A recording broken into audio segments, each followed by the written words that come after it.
और यंग हैं, वो बात फिर मैट्रिमोनी रिलेशनशिप आपके धीरे धीरे स्पॉइल हो जाएंगे।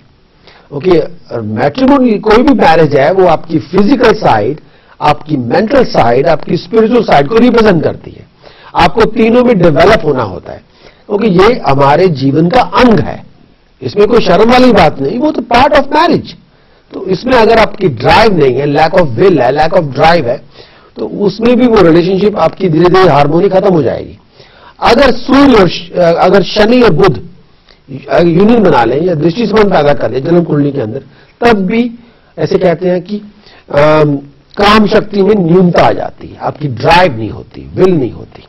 दूसरा, अगर सूर्य चंद्रमा वो भी एक दूसरे से दृष्टि संबंध बना ले या ज्वाइन कर जाए, तब भी लैक ऑफ ड्राइव पैदा होने की प्रॉब्लम, लैक ऑफ ड्राइव होती है, विल नहीं होती, यानी रिलेशनशिप बनाने की, कंज्यूम करने की कोई ड्राइव नहीं होती। अगर गुरु और राहु इकट्ठे हो जाएं, यूनियन बना ले, जिसे हम चंडाल योग भी कहते हैं, तब भी ड्राइव में बहुत कमी आ जाती है। कहते हैं जी कॉल की तरफ चर्चा के बारे में भी, अगर गुरु राहु इकट्ठे हो जाएं जन्म कुंडली के अंदर, तब भी लैक ऑफ ड्राइव होती है, यानी आपकी ड्राइव नहीं होती, आपकी डिजायर नहीं होती।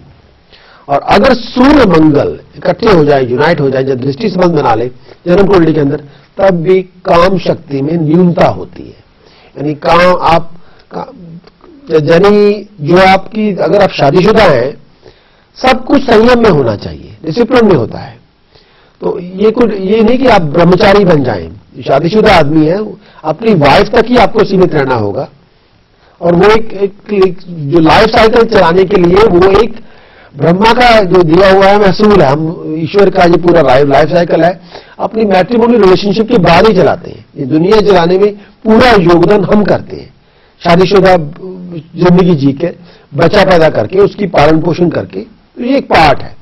तो उसके लिए काम शक्ति का होना बहुत जरूरी है, वो एसेंशियल है आनंद के लिए भी और पूरी सृष्टि के लाइफ साइकिल चलाने में, सहायक होने में भी।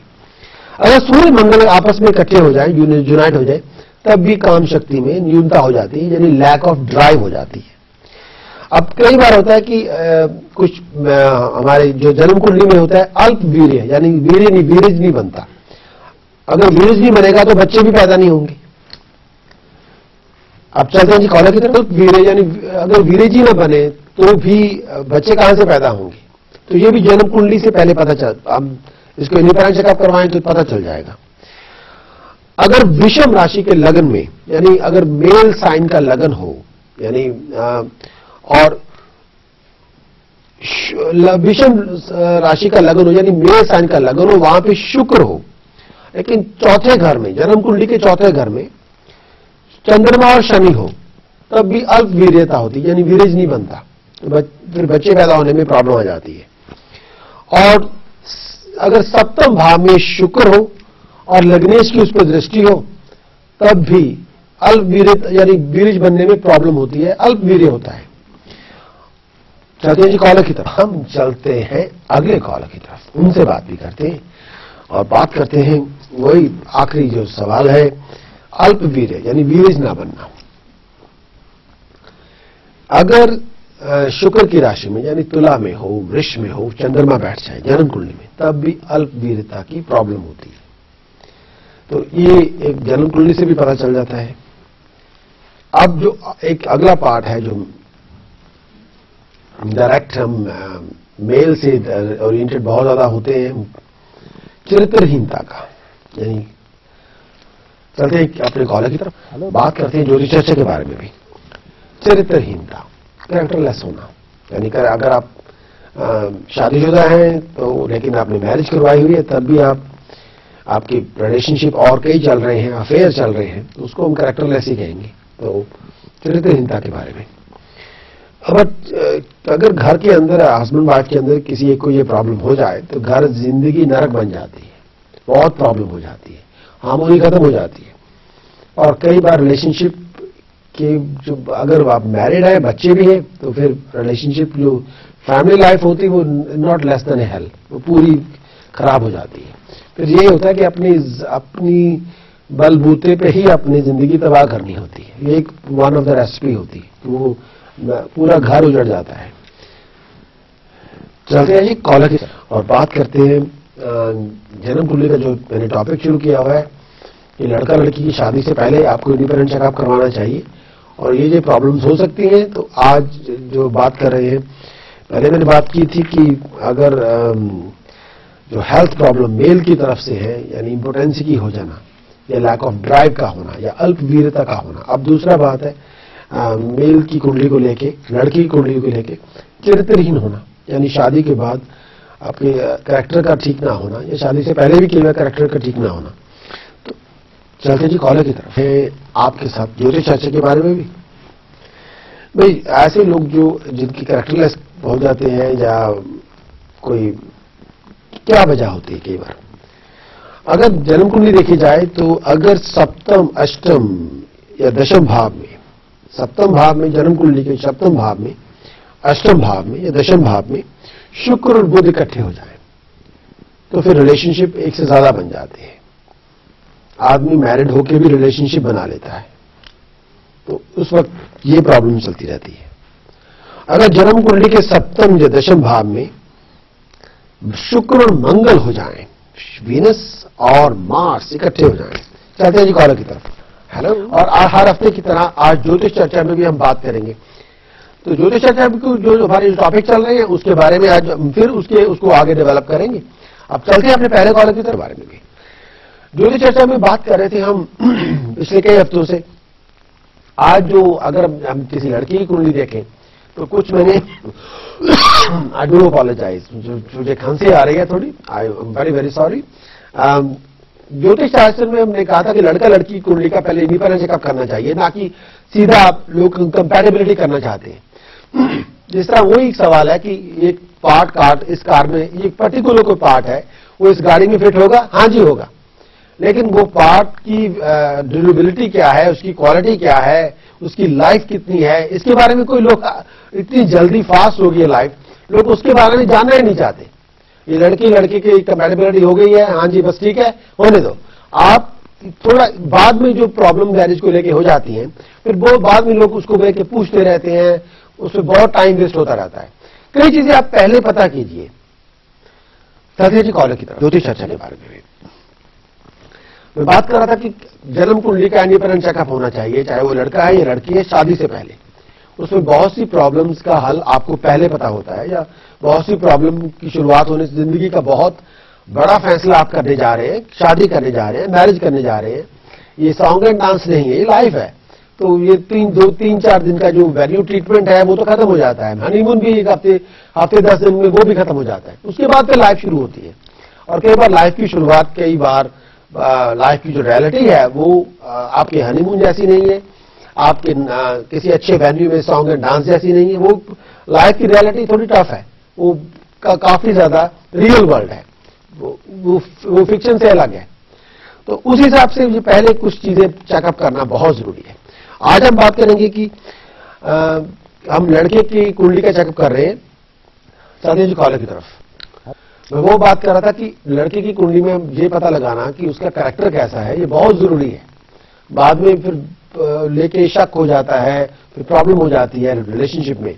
ये पहले पता लगाना, कुंडली में किस तरह पता चलता है कि कोई किसके की। कई बार आप शादी कर लेते हैं लेकिन जहां वहां left right and centre affair करते फिर रहे हैं, तो ये अपने आप में मैरिज का कोई वजूद नहीं है, फिर उसकी कोई एग्जिस्टेंस होनी नहीं चाहिए। लेकिन अगर आप इसको, अगर कई बार जन्म कुंडली में ऐसे ग्रह प्रकोप होते हैं जिसकी वजह से किसी का ये जो काम है, आसक्ति है, वो बहुत ज्यादा हो जाती है, तो कंट्रोल नहीं है। हाँ, उसके लिए उपाय होते हैं, लेकिन जन्म कुंडली में किस तरह पता लगाया जा सकता है कि ये कैरेक्टर जो इनका काफी अच्छा नहीं है या कैरेक्टर पे कंट्रोल नहीं है। अगर किसी का सप्तम भाव में, लड़के की अगर हम देखिए जन्म कुंडली में, अगर सप्तम भाव में या अष्टम भाव में, चलिए जी कॉलर की तरफ। बात करते हैं ज्योतिष चर्चा के बारे में। अगर किसी की कुंडली में, लड़के की कुंडली की बात कर रहे हैं, अगर उनकी किसी की कुंडली में सप्तम भाव में और अष्टम भाव में शुक्र और बुध इकट्ठे हो जाएं, तो कैरेक्टर लूज होने के बहुत चांसेस रहते हैं। दूसरी क्वेश्चन, अगर किसी की जन्म कुंडली में सप्तम भाव में और अष्टम भाव में या दशम भाव में या चौथे घर में या लगन में जाके मंगल और शुक्र इकट्ठे हो जाएं, तो वो भी कैरेक्टर लूज होने के बहुत चांसेस होते हैं। मंगल और शुक्र का इकट्ठा होना मल्टीपल रिलेशनशिप करवा देता है। कई बार ऐसे लोग फिर उम्र का ख्याल नहीं रखते, रिलेशनशिप चलते रहते हैं, लेफ्ट चाहे वो मैरिड हो अनमैरिड हो, रिलेशनशिप होने की यानी कैरेक्टर लूज होने के चांसेस बहुत ज्यादा होते हैं।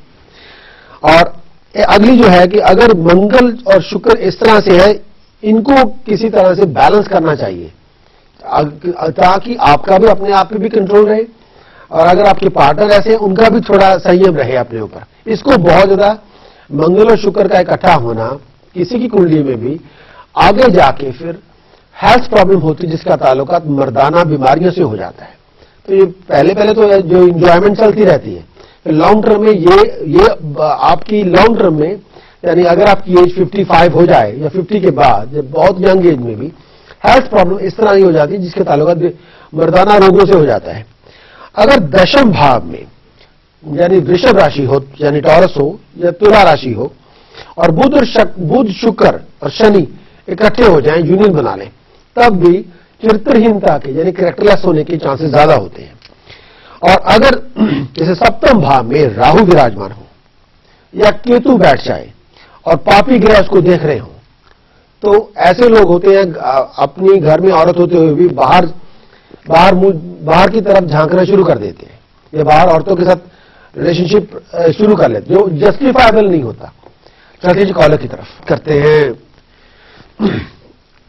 अगर सप्तम भाव में राहु हो जाए और उसको पापी ग्रह देखते हो, तब भी रिलेशनशिप के अंदर यानी मैरिज होते हुए भी फिर लोग थोड़े लूज हो जाते हैं, कैरेक्टर लूज कर लेते हैं। और ज्यादा इसमें एक बात है कि अगर सप्तम भाव में पापी ग्रह इकट्ठे हो जाएं, तो भी मैरिज रिलेशनशिप में अफेयर्स की वजह से रिलेशनशिप डिस्ट्रॉय हो जाता है। यानी कि आपकी फिडेलिटी की वजह से आप अडल्टरी कर कमिट कर लेते हैं, उसकी वजह से रिलेशनशिप अपने आप खत्म हो जाता है।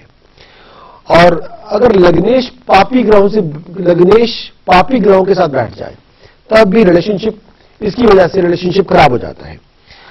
और जैसे अगर कुंडली के चौथे घर में या 11वें घर में पापी ग्रह इकट्ठे हो जाएं, तो भी रिलेशनशिप में कैरेक्टरलेस होने की वजह से रिलेशनशिप डिस्ट्रॉय हो जाता है। यानी कैरेक्टर आप मैरिज करवा के भी आपके अफेयर्स बहुत चल रहे हैं, इसकी वजह से रिलेशनशिप खराब हो जाता है। चलते जी कॉलेज और ज्योतिष चर्चा में जो हम चलते जी कॉलेज की तरफ, फिजिकल डिस्प्लेसमेंट ऑफ द कालसर्प that involve snakes, that involve other factors as well, which we divide the Kalsarp into 3 different parts, and one part will be donated, second part will be flow in the river. One is donated? Yes. And second part is flow in the river. Okay. But that way you can get rid of the Kalsarp. But chanting will do the spiritual strength, the spiritual work. Okay. But the physical displacement is getting rid of by making snakes, and that part is just like an astrological task. Right. Yeah. Okay. What sort of chanting do you have to do? There's a different chantings depending on which path you like to follow, Sikhism or Hinduism. Sikh. Sikhism you involve, according to your chart, you should do the chanting of Japji Sahib. You should do the chanting of Jap of Chandi Diwar. Okay. Next part is Sukhmani Sahib, Okay. Jap Sahib, then Japji Sahib. Okay. Japji Sahib, Yeah. Chandi Diwar, Yeah. Sukhmani Sahib, Right. Jap Sahib, Yeah. then Japji Sahib. Okay. And that particular chanting have to be done every day. Every day. And that have to be done 240 days. 240 days. Yes. Okay. And then after that's done, then it's a donation, donating the snakes, is it?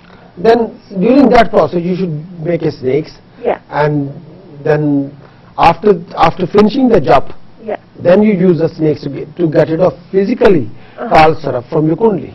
Okay. So I mean, where do you have to do the snake? Then I mean, one you said that you get what, flow in the river. Lot of things